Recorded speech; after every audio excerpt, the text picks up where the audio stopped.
আমি নিজের ন্যারেশন নিয়ে কোনোদিনই জানেন খুব একটা কনফিডেন্ট নই, এবং এই কথা আমার জনসমক্ষে বলতে কোনো দ্বিধা বা সংকোচ কিছুই নেই।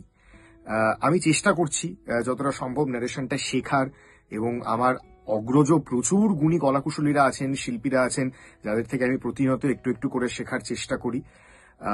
সুদূর ঝর্ণার জলে সুনীল গঙ্গোপাধ্যায়ের লেখা নীললোহিতের একটি উপন্যাস, সম্প্রতি মির্চি গল্প গোল্ড মাইনে আপনি শুনেছেন বা শুনছেন, বা হয়তো আমার এই ভিডিওটা দেখে শোনার আগ্রহ হয়তো আপনার হতে পারে।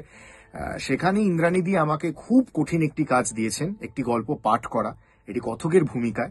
সেটা ফার্স্ট পার্সন ন্যারেশন, মানে একটি বাঙালি ছেলে, সে তার কর্মসূত্রে, সে তার পড়াশোনার সূত্রে সে ইউএসএ তে গিয়ে পড়ে। সেখানে তার নানা রকম মহিলাদের সঙ্গে আলাপ হয়, এবং একটি ফরাসি মহিলা মার্গারিটকে তার ভীষণ ভালো লাগে। সে মার্গারিটেরও তাকে খুব ভালো লাগে, নীলুকে খুব ভালো লাগে, এবং সেই তাদের দুজনের প্রেম কাহিনী। আমি খুবই নার্ভাস, জানি না কেমন হয়েছে। আহ, মানে আমি তো সারা জীবনই ভেবে এসেছি মহৎ প্রেমিক নাকা নাকা, তো সেই রকম ভাবেই গল্পটা পড়ার চেষ্টা করেছি। জানি না সুনীল গঙ্গোপাধ্যায়ের প্রতি কতটা সুবিচার করতে পারলাম, তার এই অসাধারণ লেখনীর প্রতি কতটা সুবিচার করতে পারলাম। কিন্তু আপনারা যদি শোনেন সুদূর ঝর্ণার জলে, এবং যদি শুনে ভালো খারাপ যাই লাগে যদি জানান আমাদের, বিশেষ করে খারাপটা আরো বেশি করে বলবেন, তাহলে তাতে উন্নতি করার অনেক বেশি সুযোগ পাওয়া যায়।